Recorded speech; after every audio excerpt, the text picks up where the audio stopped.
What is going on, YouTube? What is going on, YouTube, man? My name is Randy. You're watching Randy Talks Mets. This is Mets News. This is where you get your latest Mets streams, anything you need to know about the New York Mets, guys. We are feeling good. We are feeling great. We got the New York Mets to talk about. We got a lot to talk about. We got, obviously the utility spot is going to be a big discussion. We got Brandon Nimmo to talk about. We got a lot to talk about Starling Marte. Hopefully everybody is feeling good, feeling great, guys.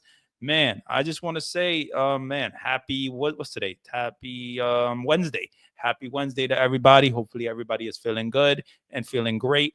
Now, we got something to talk about, and then we're going to get it started with who should get the last utility spot for the New York Mets. Are you going to give the spot to Brett Baty? Are you going to give the spot to Luis Angel Acuna? Where are you going with this spot? To me, honestly, the New York Mets have a little conundrum. They have something that is it's going to be a hard decision. This is not going to be an easy decision, but it is something that the Mets have to make. It's going to be a decision that they have to make. And obviously, you got Luis Angel Acuna on one side, you got Brett Baty on one side. And what I want to say is when it comes to Brett Baty and Luis Angel Acuna, they're guys that, first of all, Brett Baty is 25 years old and Luis Angel Acuna is 22. So there's definitely the age difference there. And when it comes to the New York Mets, Brett Baty is a guy that we've seen. The New York Mets have seen, and they've given them chances. And now you got Luis Angel Acuna. And Luis Angel Acuna is a 22-year-old, and he's a guy that definitely, when it comes to the New York Mets last year, he made a big impression. And he filled in for Francisco Lindor in a big situation when Francisco Lindor was out. Luis Angel, he filled in. And what I want to say is when it comes to Luis Angel Acuna, he's 22 years old, and you want those guys to play every day. That's the thing. You want those guys to play every single day. Now, what are the Mets going to do? Are they going to have Luis Angel Acuna on the bench? Are they going to have him play every day? Like, what is going on with the situation with Luis Angel Acuna? To me, I think Luis Angel Acuna is a guy that is probably going to start the season in AAA. And why I think this, because yes, Luis Angel Acuna, he could play backup shortstop. He can, definitely be a great defender. But is he going to be on the roster to start the season? I think Luis Angel Acuna is going to start in AAA. And I think Luis Angel Acuna is a guy that, first of all, those tools that he showed, he has speed, he has a good bat on his shoulders, and he could hit you for a little bit home runs. He could hit you for some power. When it comes to the Mets, we got to see what's going to happen here. But I think when it comes to the Mets, Brett Baty, you got Luis Angel Acuna. These are guys that, they're important. They're going to be important. Brett Baty is a guy that is kind of the forgotten guy. He's been basically forgotten, or Met fans don't really want him anymore as much as they did before. And me personally, when it comes to Brett Baty, he's 25 years old, and Carlos Mendoza is saying, "Oh, he's still in the development phase." It's like, what are you talking about? So when it comes to Brett Baty, what's going to happen with the spot? Is Brett Baty going to get the spot, or is Luis Angel Acuna going to get the spot? To me, I think Brett Baty is a guy that you could see making the team. I think he's going to be making the team with the New York Mets instead of Luis Angel Acuna, just because of his age, and also that he just gives you a left-handed bat on the bench. A guy that has been working on being more versatile, working on playing second base, third base, trying to give himself a little bit more value to the team. And he just wants to be on the team. He wants to play a big part on this team, obviously, but he got his job taken away last year. And now Mark Vientos is the third baseman, and you got Brett Baty, who's in a spot that, is he going to be on the bench? I mean, is he going to be on the bench? So I think this utility spot to me is something that it's important. It's important. And our bench, the Mets bench is going to be interesting because I got some other stuff to talk about later. But Luis Angel Acuna is a guy that is 22 years old, can just play you some great defense. Honestly, I really like the way he plays defense. He just goes right after the ball. He does what he needs to do. And when it comes to Brett Baty, he's a guy that wasn't known for playing great defense and had to work on it and get better. And obviously, he was the third baseman when Eduardo Escobar left. So Brett Baty, to me, is a guy that if he can pick it up, if he can be this left-handed bench off the bat and he can do some things, then that would be good for the Mets. But is he going to be that for the Mets? Is he going to be there? Because I honestly don't know. I honestly don't know. But what I will say about the New York Mets is it's like Brett Baty, he's not in the developmental phase. Like, he's 25 years old. This guy's been around the league for a couple of years. Like, it's not like this is his first rodeo. So what are the Mets going to do here in this spot? Are they going to give this spot to Luis Angel Acuna, or are they going to give this spot to Brett Baty? Now, to me, I think they're leaning towards giving the spot to Brett Baty. And you got the Nick Madrigal injury, that was a big injury, but who knows? So yeah, man. I really think that Brett Baty's going to make this team. And is it something that will be good for the Mets down the road? I honestly don't know. But what I will say is he's a guy that, like, he could make the team. He definitely could make the team. And to me, but will he make the team? I honestly don't know. I don't know if he's going to make the team. So, but yeah, Brett Baty, if he can be like this bench piece, and this guy's really the only left-handed bat that the Mets have on the bench now. Like, they have Luis Torrens, they have Tyrone Taylor. They think they have Marte, but I honestly don't know if Marte is healthy right now, and he's still battling knee soreness. And this guy, Starling Marte, has been battling injuries ever since he got to the Mets. And I don't know what's going to happen. I honestly don't know what's going to happen. Like, what is going to happen with Starling Marte? Is he not going to be on this team? Is he not going to be on? Is he going to start the season on the IL? Like, it's some hard decisions that the Mets have to make.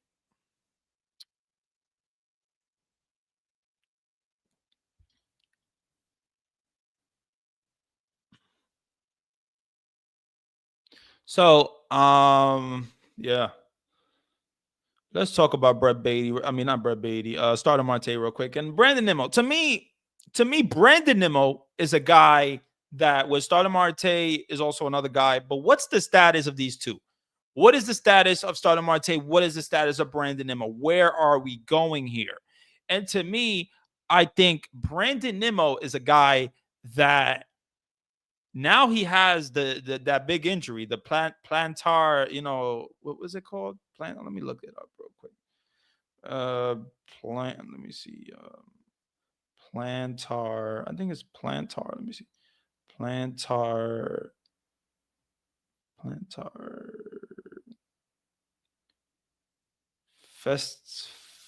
Fasciitis?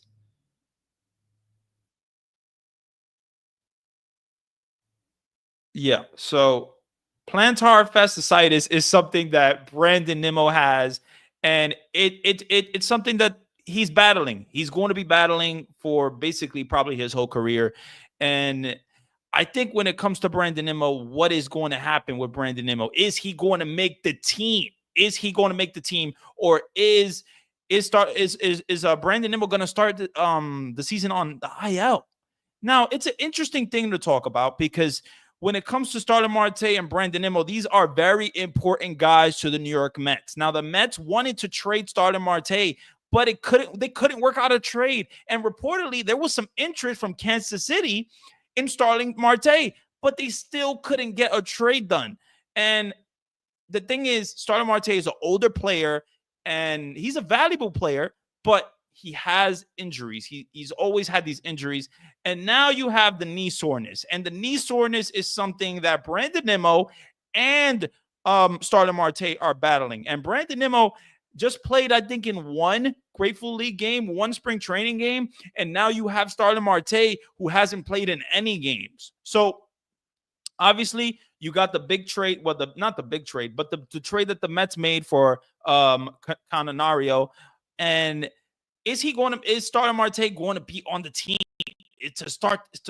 Obviously, is he going to be there? Is he going to be there? So I think, honestly, it's an interesting thing to talk about. It's like, so what if Brandon Nimmo, like, let's say Brandon Nimmo starts the season on the IL? Does this give an opportunity for a guy like Luis Angel Acuna to play second base, and you put McNeil at left field, or Brett Baty at second base and McNeil at left field? This is something that is intriguing to me because I want to see Acuna play every day, but I don't see a case that he's going to play because obviously McNeil's going to be your second baseman. So what are the Mets going to do here? Are they going to is this injury serious? That's something that Carlos Mendoza apparently and Brandon Nimmo are not as concerned. But to me, I'm a little concerned because now Brandon Nimmo is dealing with this plantar fasciitis, and it's an injury that obviously Carlos Correa has dealt with and other athletes.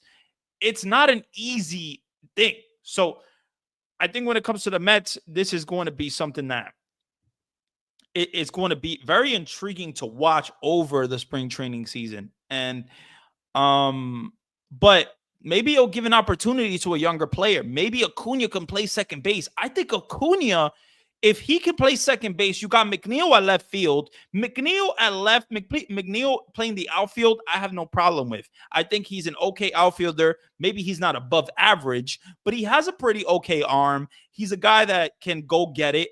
And I think if there's a case for Luis Angel Acuna to make this team, it's going to be because of an injury. I don't think that Luis Angel Acuna is going to make this team just right off to 2025 to start the season because of his age. He's 22 years old. Luis Angel Acuna is 22. Brett Baty is 25. And this is something that who's going to get a spot? Is it going to be, are you going to have Brett Baty and Luis Angel Acuna on the roster to start the season? I mean, it could be a case because if Marte goes on the IL and Brett Baty and Luis Angel Acuna start the season with the team, that is going to be interesting.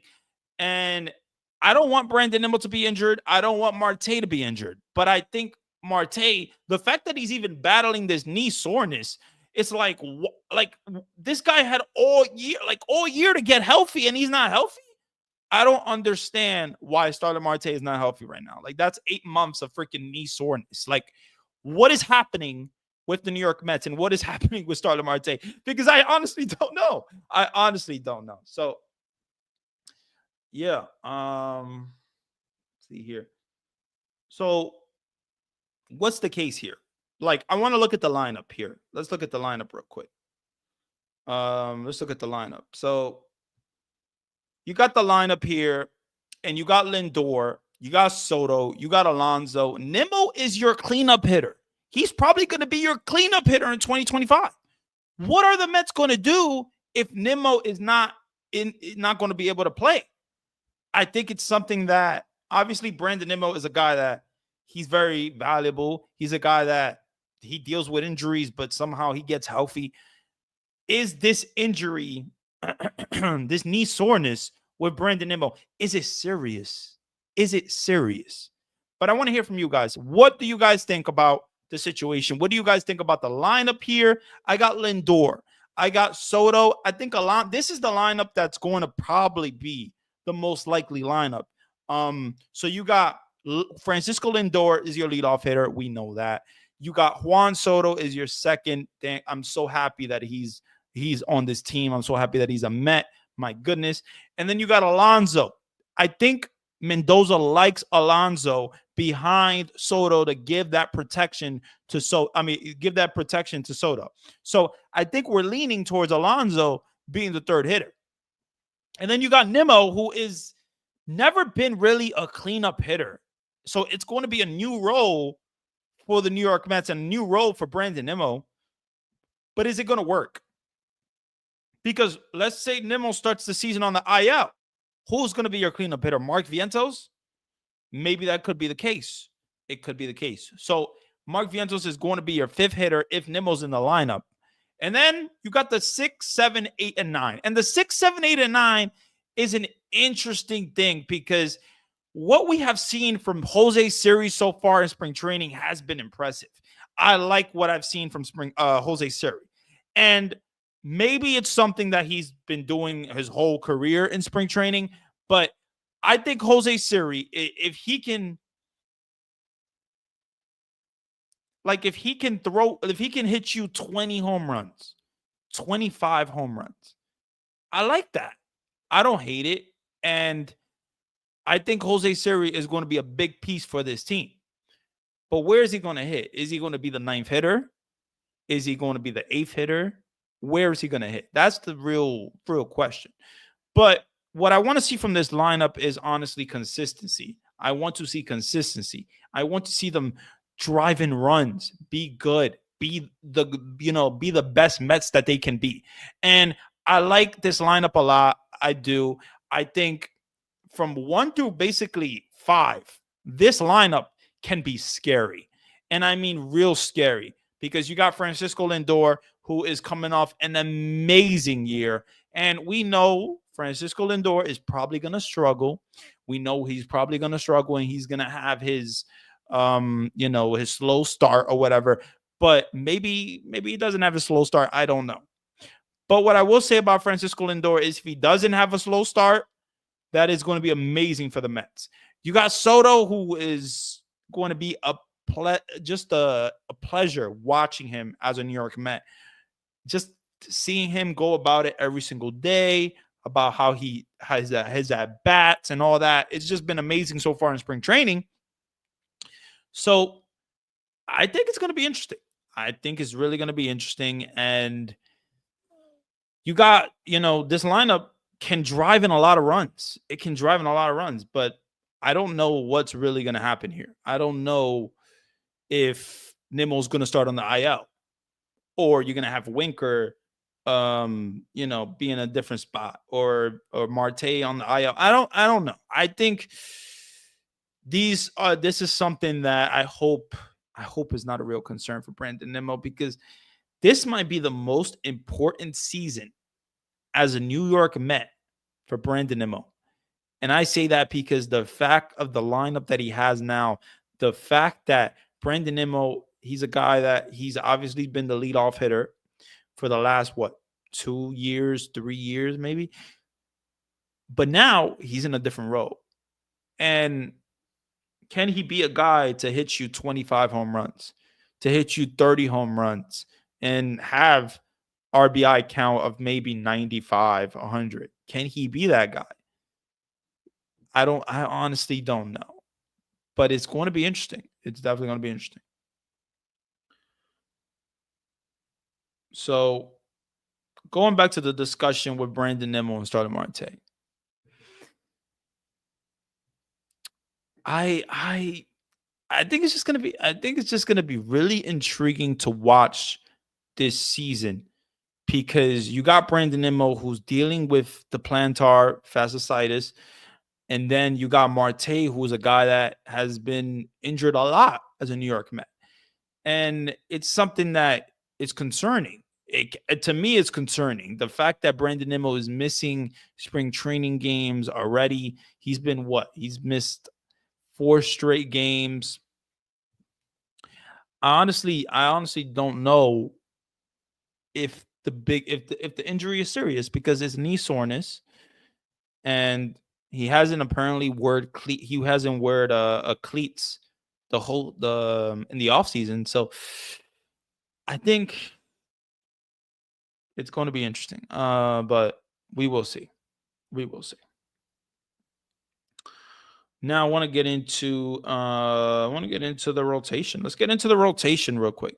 So the Mets rotation in 2025 right now. Obviously, with Manaya out, you got Kodai Senga, Peterson, Clay Holmes. And Clay Holmes to me is probably the X factor. He's going to be a big piece for the New York Mets.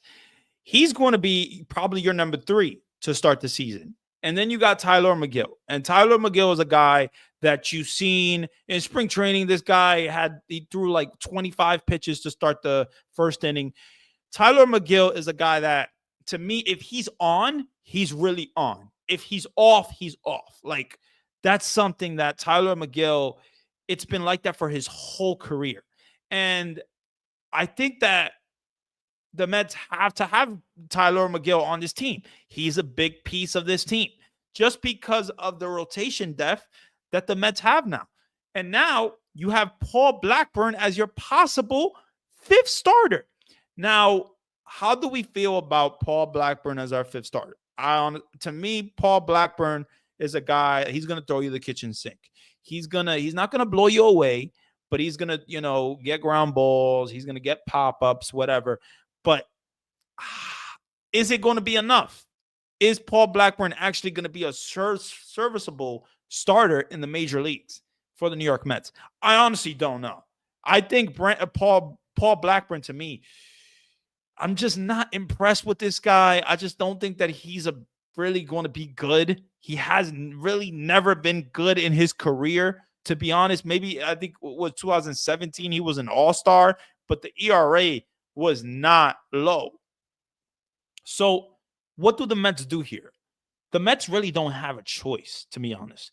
They can say that they're confident about their depth of the team or whatever, but I honestly don't know if this rotation is going to scare people, because Kodai Senga, he's obviously the most important starter there because of his health and how he pitches, the amount of pitches that he has, the nasty pitches that he has, and the velocity that he throws. And then you got David Peterson, who's coming off a really good season, but he's a guy that did he figure it out?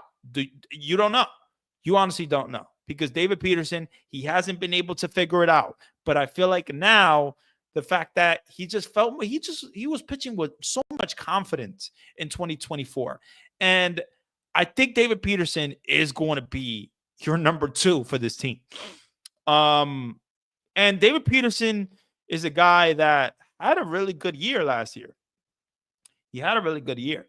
So then you got Clay Holmes. So Clay Holmes is a guy that you don't know what he's going to be. You don't know if his arm is going to stay good. You don't know what's going to happen with Clay Holmes. You don't know how his arm is going to recover from so many starts. Is he going to give you 100-something innings? I honestly don't know. But what I will say about Clay Holmes is he is an important guy for this team.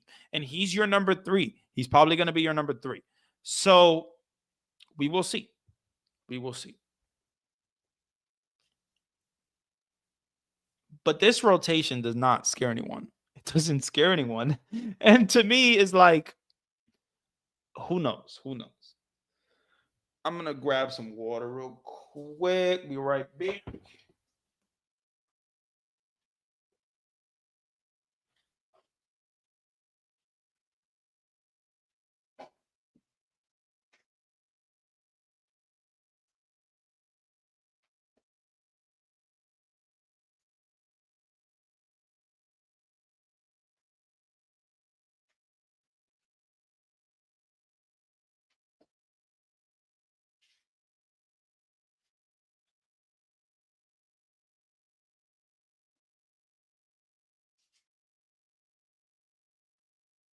Righty.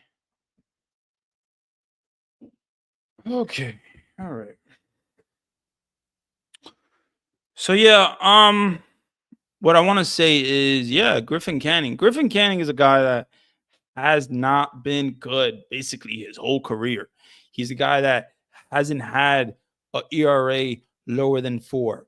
He's a guy that just has not been good. And I guess the Mets don't want him to throw his fastball anymore. So they want him to mix pitches throw the slider, throw the changeup, those type of pitches, and go away from the fastball. Now, is that going to be a recipe for success for the Mets? I honestly don't know, but it's going to be interesting, man. I'm gonna fix my hair real quick.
Alrighty.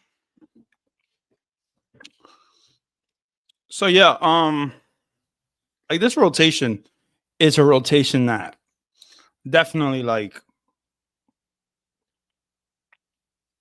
is a little concerning. It's a little concerning. And I feel like David Stearns, yes, last year was an amazing year. Last year, Severino worked out. Last year, Sean Manaea worked out. But having Sean Manaea shut down now, I feel like this really weakened the rotation for the New York Mets because yes, I like Senga. Yes, I like Peterson. Clay Holmes to me is going to be very intriguing to watch. I don't know what he's going to give you. I don't know if he's going to give you like a 2 point something ERA, 3 point something. I don't know. But I think Clay Holmes has good stuff and it can work out. He can be a serviceable starter if all works out. Obviously, it depends on his arm. But what is really that going to be for the Mets? I honestly don't know. But to me, Griffin Canning is a guy that Griffin Canning, man. I don't know, man. And the thing is, the Mets are probably going to go to a 6-man rotation. And are you confident as a Met fan in a 6-man rotation with these guys? Like, now there is another option. His name is Max Kranick. He's a guy that the Mets got from, I think, the Pirates.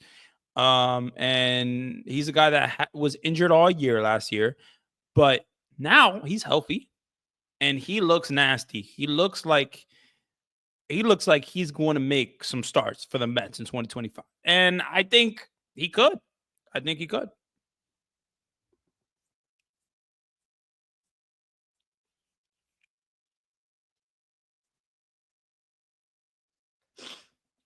So at the end of the day, we will see what happens. But yeah, man. What's tomorrow? Thursday. Yeah, tomorrow, I think we're gonna do another live stream. Tomorrow, we're gonna do a live stream at. Tomorrow, we're gonna live stream. Let's do a live stream tomorrow at 3.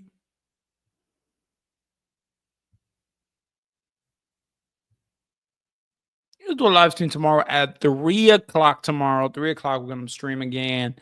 And yeah, man, hopefully you guys enjoyed the stream. Enjoy your day and have a good one. Yeah, man. Let's go Mets, man. Let's go Mets.